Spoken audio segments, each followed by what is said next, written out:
Yo guys, what's up? Welcome back to the KotLC Fanbase channel. My name is Joey, and today I'm going to be reading the KotLC Unlocked book 8.5 Excerpt.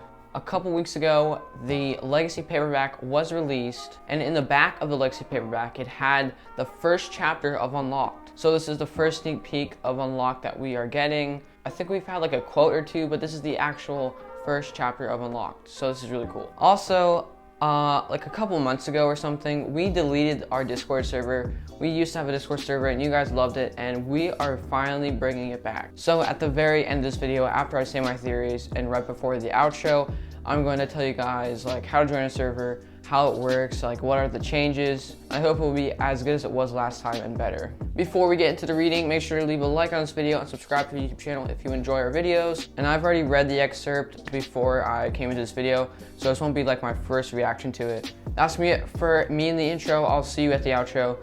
Let's get into the first chapter of Unlocked. Read on for a peek at Keeper of the Lost Cities Unlocked Book 8.5, a very special installment of the series. Orlai leaned closer, her breath clouding the crystal as she whispered, Fathdin. Sophie realized that was Counselor Kenrick's last name the same moment the cache flared glaringly bright, and she found herself squinting right at him. Or rather, squinting at a small projection of him that was hovering above the glowing orb like a tiny Kenrick apparition. A projection of Orlai stood facing him, both of them silhouetted in the moonlight, wearing long silver capes with hoods covering their circlets. I knew Kenrick would be a part of this, the real Orlai murmured.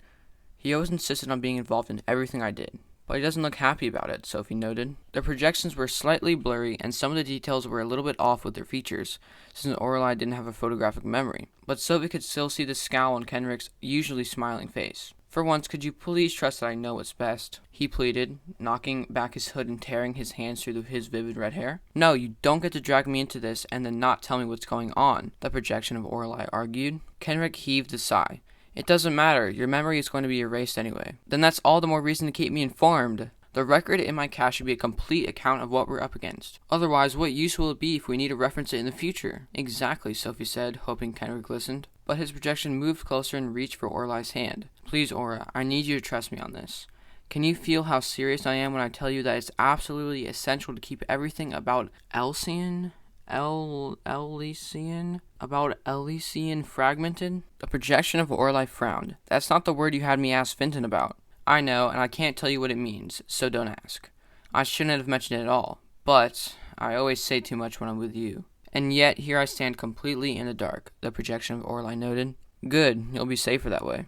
Elysian doesn't feel familiar, the real Orlai murmured as the projection of Kenrick started to pace. Is it a place? Sophie asked, remembering the myths she'd read back in her old school about the Elysian fields. Often there were glimmers of truth behind the stories humans told, remnants from the days when the elves and humans still had a treaty between their worlds, or pieces of elves' campaign of misinformation to make their existence sound too silly to be believed. I truly have no idea, Orlai admitted. All of this feels strangely detached. It's like I'm watching someone else's life instead of my own.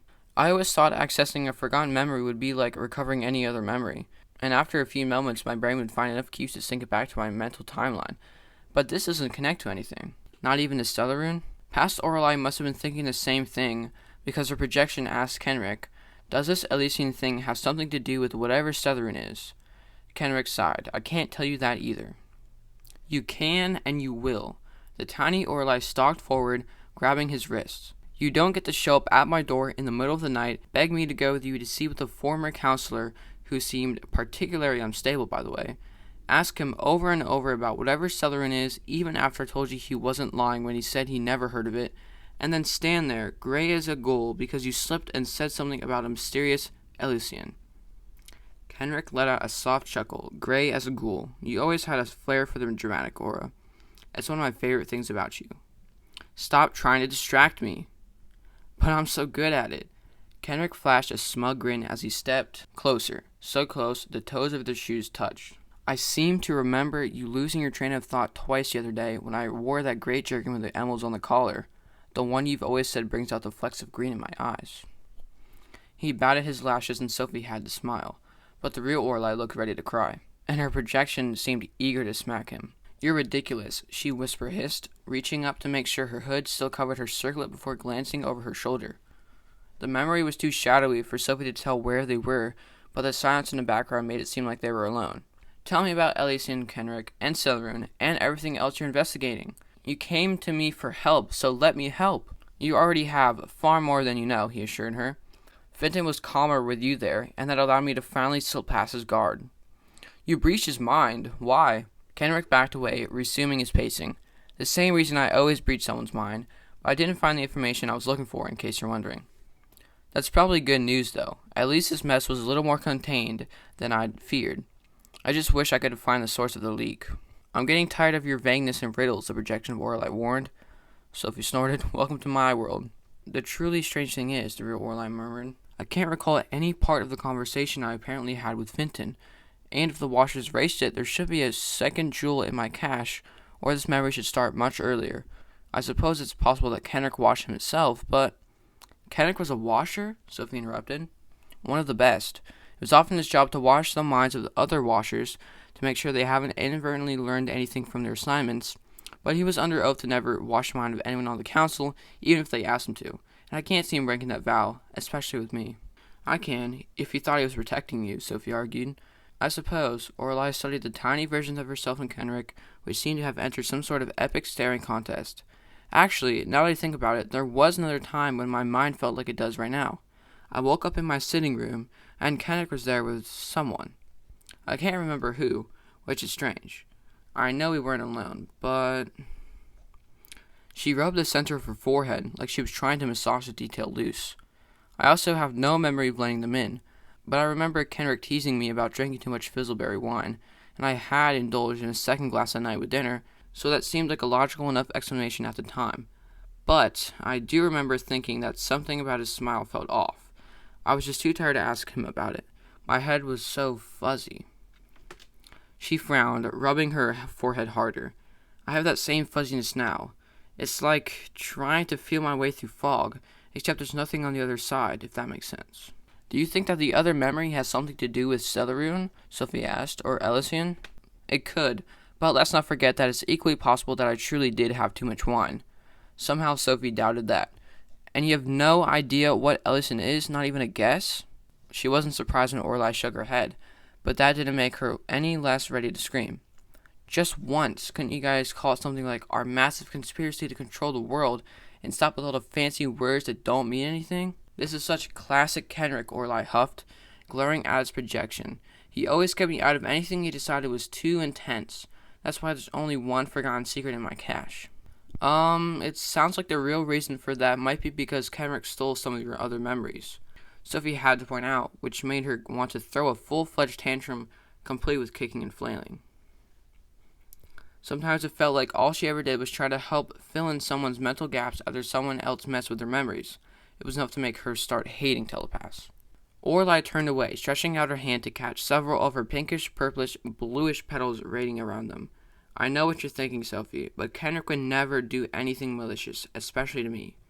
She didn't finish that sentence, but she didn't need to. Kenrick's feelings for Orlai had been incredibly obvious, and Sophie had long suspected that the feeling had been mutual. But she still had to wonder if there'd been a lot more to Kenrick than she'd originally realized. She squinted at his face, wishing she knew more about him. He'd always been her favorite counselor, but that had mostly been because he tended to take her side, and that didn't necessarily mean she should have trusted him. Is that the end of the memory, she asked? I can't tell, Orlai admitted. The two projections were standing so still that the image almost looked frozen. Do you think... Sophie started to ask, but Kenrick's voice cut her off. I'm sorry for dragging you into this, Aura. He dropped his gaze toward the ground. I tried to avoid it, but I didn't know who else to trust. Orlai's projection reached out for his hands. If you really trust me, tell me what's going on. For a second he looked tempted, but he shook his head. I can't, and I swear I'm doing you a favor by keeping you in the dark. I'm counting down the days until I can have the washers clean this mess out of my brain. I can tell. Orlai closed her eyes in the memory. I feel so much fear and frustration. And is that disgust? Kenrick pulled his hands away from her. Let's just say that sometimes I'm not particularly fond to call myself a counselor. It's that bad, she whispered. He looked pale when he nodded. Some days I dream about walking away. You mean resigning? Orlai clarified. He hesitated before stepping closer. I've done my share for my people, Aura. I've had zero problem letting someone else take over, but I won't go unless you resign with me. Everyone sucked in a breath. Sophie, Orlai's projection, and even Kenrick, as if he couldn't believe he just said that. But he didn't take it back. Instead, he reached for her face, gently cupping her cheek. I may not be an empath, but I know I'm not alone in this. Don't tell me you've never wished. Please don't say it, Orlai begged, but there was no energy behind her plea. She even leaned into his hand. Aura, Kenrick breathed, sweeping back her hood. You don't have to keep fighting this. We wouldn't be the first to walk away because of... Orlai shook her head. Kenrick, don't. His jaw set and his eyes blazed with the same intensity as his voice when he told her, because of love, Aura. We both know that's what this is, no matter how hard we pretend otherwise. The real Orlai covered her mouth, tears streaking down her face. Her projection just stood there shaking. Kenrick reached for her other cheek. Think of how much simpler everything could be if we stopped trying to deny how we feel, he whispered. How happy we could be. How free. His gaze shifted to her mouth. We could have our own place, our own lives, maybe someday even our own family. Kenrick. He leaned toward her, and her lips parted, like she might let him kiss her. But at the last second she turned her face away. I can't do this. He turned her chin back toward him. Can't or won't? Both. The words seemed to form a wall between them, growing thicker with every silent second that followed. Kenrick tilted his head. There's something you're not telling me. No, there is. I know you too well, Aura. In fact, I might even know what it is. There's nothing to know, Orlai swore. Kenrick laughed sadly, stepping back. Empaths are terrible liars. Kenrick, the time when you were ill, he interrupted, when you wouldn't let me take you to see any physicians. I stayed by your side the whole night just to be safe, and there were a few moments when I couldn't tell if you were asleep or awake. You toss and turn and whisper something over and over, something that sounded a lot like soldering. Sophie felt her jaw fall open. Soldering was the proper term for a moonlark. That doesn't mean... Orlai's projection tried, but Kenrick cut her off.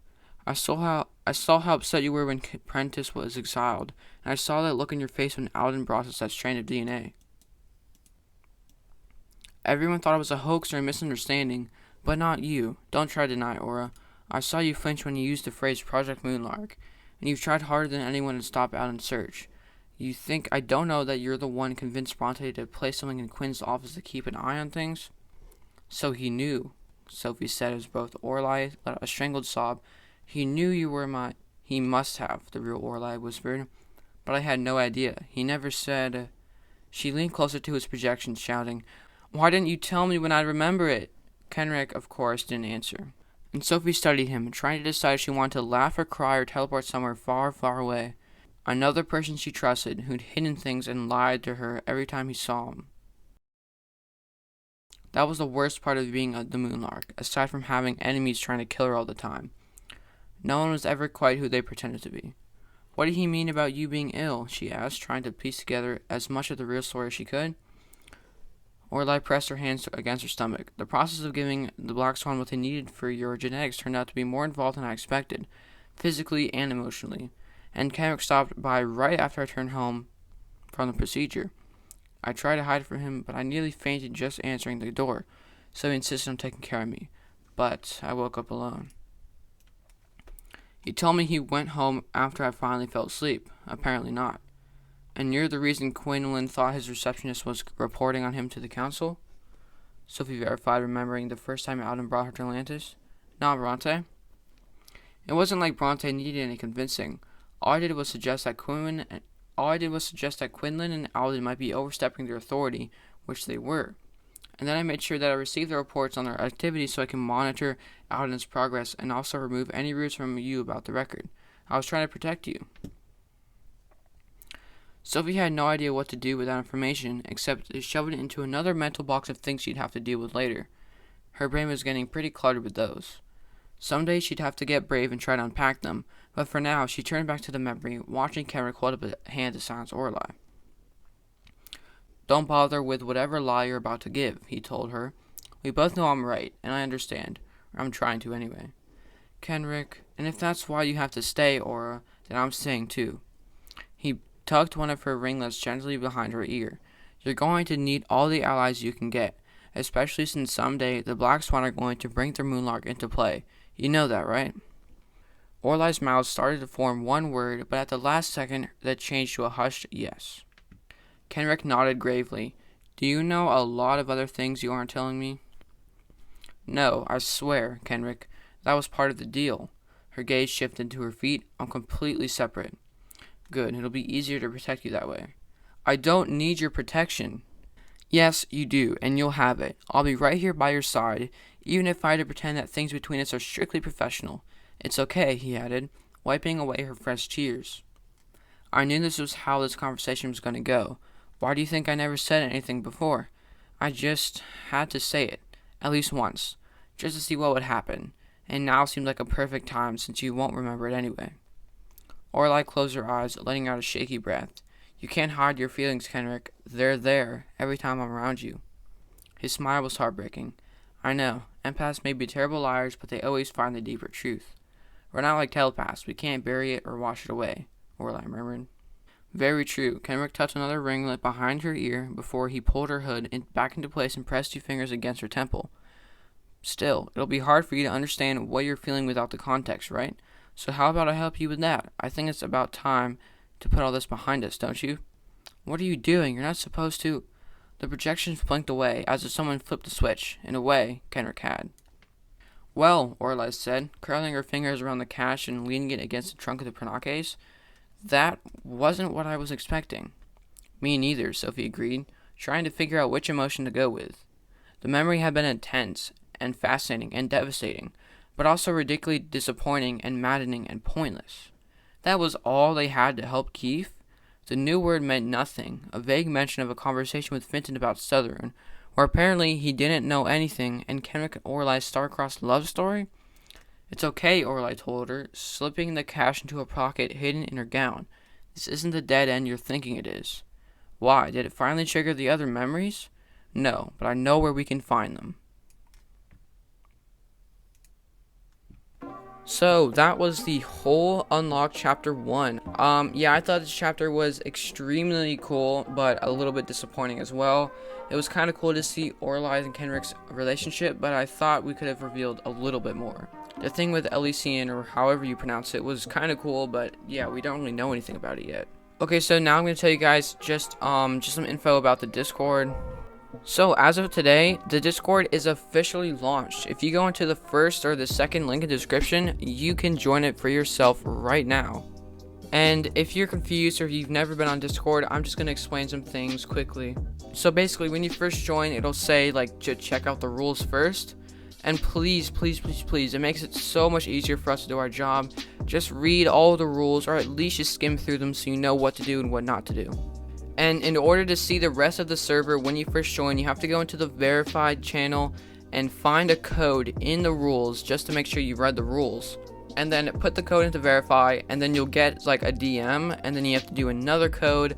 It's a whole big thing, but don't worry, you only have to do it once just to make sure you're not like a bot or anyone trying to troll us. So once you've verified yourself, you have access to the whole Discord server. You guys can talk with everyone else in the whole server as well. And yeah, so that's the whole Discord server. If you have any questions about this or anything I said in the video, leave a comment down below, or you can just ask it in the server. I will be online. So yeah, definitely check that link in the description. And yeah, so I think that's gonna wrap up this video. I really hope you guys enjoyed the first chapter. It was honestly super cool, and I think it gave us just enough information. Like, of course, it's only the first chapter. They're not gonna give us like a full thing about the whole book. We're not gonna see Keith yet, you know. It starts off right where Legacy ended, and I really like that. So tell me your thoughts on the chapter down below. I'm really excited to hear them. So leave your comments down below on what you guys thought of the new chapter. I really enjoyed it. Because like, as I said, we learn a little bit, enough to get you interested, but not too much that it reveals the whole thing. So that's gonna be it for me. I'll see you guys next week.